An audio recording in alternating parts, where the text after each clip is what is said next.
시청자 여러분 안녕하십니까? BOA 뉴스투데이 시작합니다.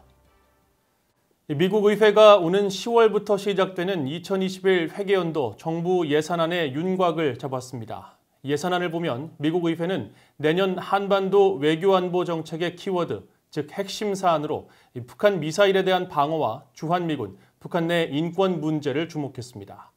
첫 소식 이조은 기자가 보도합니다. 미국 의회가 행정부에 제시한 내년도 예산안의 한반도 키워드는 미사일, 주한미군, 북한 인권으로 꼽힙니다. 한반도 사안에 대한 주요 예산 배정 내용을 보면 북한의 탄도미사일 위협에 대비해 미국 본토에 대한 미사일 방어를 강화하고 인도태평양 영내 안보를 위해 주한미군을 유지하며 북한의 인권 증진을 돕는 방향으로 돼 있습니다. 특히 상하원 군사위가 최근 승인한 국방수권 법안은 본토 방어용 신형 중간 단계 지상 기반 요격기 개발과 극초음속 탄도 추적 우주 센서 개발의 가속화를 위한 1억 2천만 달러의 추가 예산이 배정됐습니다. 북한의 점증하는 대륙간 탄도미사일 ICBM 위협을 염두에 둔 것으로 매년 의회의 초당적 지지를 받고 통과되는 미사일 방어 강화 조치입니다. 하원 군사위원회는 더 나아가 북한의 생화학 무기 위협에 대비해 국방부가 관련 준비 태세에 나서도록 하는 조항을 올해 처음으로 법안에 포함시켰습니다. 상하원 군사위는 또 인도태평양 정책의 일환으로 주한미군 유지 조치를 법안에 공통적으로 담았습니다. 의회의 승인이 있기 전까지 주한미군을 현재 수준 미만으로 감축하는 데 예산 사용을 금지하는 조항으로 3년 연속 이어지는 의회의 조치입니다. 새 추리는 또 북한 정부의 사이버 공격 역량을 지원하는 해외 정부에 대한 원조를 제한함으로써 북한의 사이버 위협을 계속 주시하고 있습니다. 한반도 외교 정책과 관련한 예산은 이번에도 북한 인권과 대북 방송에 집중됐습니다. 하원 새 추리는 북한 관련 예산을 인권 증진 활동에만 국한하고 대북 방송 시간을 전년도 수준 이상으로 유지하도록 하는 국무 예산안을 최근 승인했습니다. 새 추리는 특히 대북 방송 등 미국 국제방송처 USAGM이 관장하는 국제방송 활동과 운영에 행정부의 요청액과 동일한 수준으로 전년도보다 1억 7천만 달러가량 감소한 약 6억 3,700만 달러의 예산을 제시했습니다. 북한을 포함한 여러 국가를 대상으로 방송하는 미국의 소리 VOA 방송엔 약 1억 9천만 달러, 자유아시아 방송에는 약 3천만 달러의 예산을 권고했습니다. 새 추리의 이번 국무 예산안에는 또 5년 적용의 미한 방위비 분담금 특별협정 체결을 촉구하는 내용이 이례적으로 담기기도 했습니다. VOA 뉴스 이존입니다. 미국 정부에 의해 매각된 YG 어네스트호의 대체 선박으로 알려진 북한의 태평호가 남포의 석탄 항구에 정박한 것으로 확인됐습니다. 북한이 보유한 최대 선박이 어떤 이유에서 유엔의 제재 품목을 취급하는 항구의 모습을 드러냈는지 의문입니다. 함지하 기자가 취재했습니다. 선박의 실시간 위치 정보를 보여주는 마린 트래픽의 자료에는 북한 최대 석탄 항구에 선박 한 척이 정박한 것으로 나옵니다. 마린 트래픽 위성 추적 시스템을 통해 확인한 결과 이 선박은 북한 선적의 태평호입니다. 태평호는 지난해 말과 올해 초 사이 북한이 베트남 선사 등에서 구매한 중고 선박으로 지난해 불법적인 북한의 석탄 수출에 이용돼 미국이 압류 후 매각한 북한 선박 YG 어네스트호와 크기가 비슷합니다.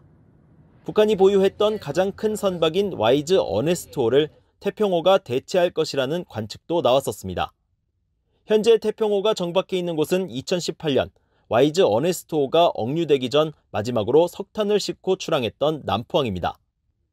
태평호가 어떤 이유로 유엔 안보리 등이 금지한 수출 품목, 석탄을 취급하는 항구의 모습을 드러냈는지 아직 알려지지 않았습니다. 하지만 과거 사례로 볼 때 제재 위반과 관련됐을 가능성이 제기됩니다. 앞서 유엔 안보리 대북제재위원회 전문가 패널은 3월에 발표한 연례 보고서를 통해 지난 1년간 남포를 비롯한 북한 내 주요 석탄 항구에서 보인 선박들의 움직임이 불법 석탄 수출과 관련이 있을 것으로 추정했습니다.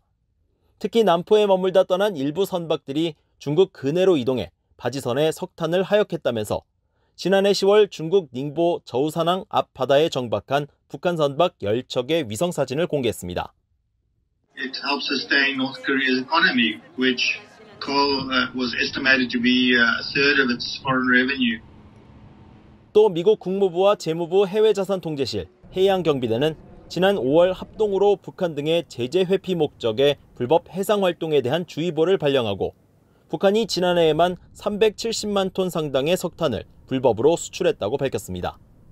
북한의 석탄 취급 항구들은 국제사회의 광물 관련 제재가 본격화된 2017년 이후 한산한 모습이 관측돼 오다가 2019년부터 다시 분주해지기 시작했습니다. 신종 코로나 바이러스 사태 이후 올해 초 북한 석탄 항구에 드나드는 선박의 수가 잠시 줄어들었다가 지난 4월부터 선박들의 움직임이 재개되면서 북한의 불법적인 석탄 수출 가능성에 대한 의혹이 커지고 있습니다. VOA 뉴스 함지아입니다. 미국 연방에너지부가 북한 등 6개국을 적국으로 규정하고 미국의 대량 전력 시스템에 위협을 초래하는 적국들의 대량 전력 시스템 관련 장비를 수입하거나 취급하는 것을 금지한다고 밝혔습니다.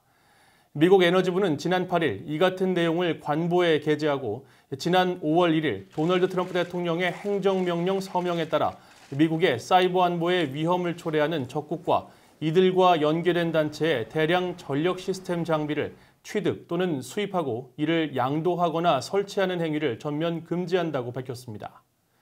미국과 동맹국의 주요 인프라와 경제 안보에 위협을 초래하는 적대국은 북한을 비롯해 중국과 러시아, 이란, 쿠바, 베네수엘라 등 6개 나라가 적시됐으며 이 같은 결정은 미국 정보당국의 세계 위협 평가와 국가 방첩 전략 보고서, 미국 국가 사이버 전략 등을 기반으로 내려졌다고 에너지부는 설명했습니다.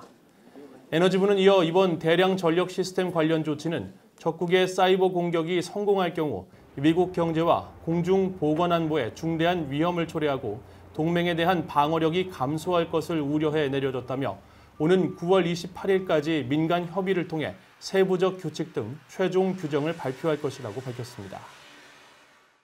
영국은 최근 북한 인권 문제에 따른 대북 제재 조치에 북한이 반발한 것과 관련해 이번 제재 결정은 영국의 인권 기준에 바탕을 둔 것이라고 밝혔습니다. 영국 외교부는 13일 최근 영국의 제재 조치에 대한 북한의 반발과 관련한 VOA의 질문에 이번 제재 조치는 특정 국가를 겨냥한 것이 아니라는 점을 분명히 했다면서 외교장관이 밝혔듯이 해당 국가 내 영향을 받을 수 있는 주민들을 벌하지 않고 가해자들을 겨냥한 범죄 수사적 도구이며 인권에 대한 우선사항과 활동의 심각성, 제재의 영향 가능성 등 여러 기준에 따른 것이라고 설명했습니다. 영국 외교부는 또 앞으로도 국제 인권 제재 규범 아래 증거를 바탕으로 한 제재 대상 지정을 이어갈 것이라고 말했습니다. 앞서 영국은 지난 6일 첫 독자 인권 제재 대상자에 북한의 국가보위성 등 공안기관 2곳을 포함시켰으며 이에 대해 북한 외무성은 정치적 모략 책동이고 난폭한 내정 간섭이라고 반발하고 반드시 대가를 치를 것이라고 위협했습니다. 탄도미사일 발사 징후와 지상 병력 이동 등을 탐지 추적하는 미국의 공군 정찰기들이 일본의 미 공군 기지에 집결했다는 관측이 나오는 가운데 전문가들은 북한의 어떠한 행동에 대해서도 조기에 경보할 수 있는 확실한 정보를 제공할 것이라고 지적했습니다. 민간 항공 추적 사이트 에어크래프트 스팟 등은 12일 미국 공군 RC-135S 코브라볼 정찰기 한 대와 EAC 조인트 스타즈 정찰기가 최근 미국 본토에서 일본 가데나 기지로 이동한 것으로 파악했습니다.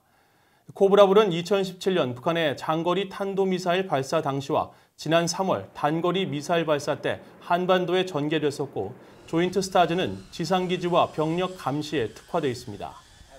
한미연합사령부 작전참모 출신 데이비드 맥스웰 민주주의수호재단 선임연구원은 이들 정찰 자산들은 북한의 어떠한 행동에 대해서도 조기에 경보할 수 있는 확실한 정보를 제공할 것이라면서 과한 해석은 지양하되 인도태평양 영내 위협 전반에 대한 감시 강화에 중점을 두는 것으로 생각된다고 덧붙였습니다. 켄 고스 미국 해군 분석센터 국장은 미국이 북한을 철저히 감시하고 있는 만큼 미국의 대화 제의를 무시하는 것보다 수용하는 것이 나을 것이라는 신호를 보내려는 의도일 수 있다고 분석했습니다. 이상으로 VOA 뉴스투데이를 마칩니다. 시청해주신 여러분 고맙습니다.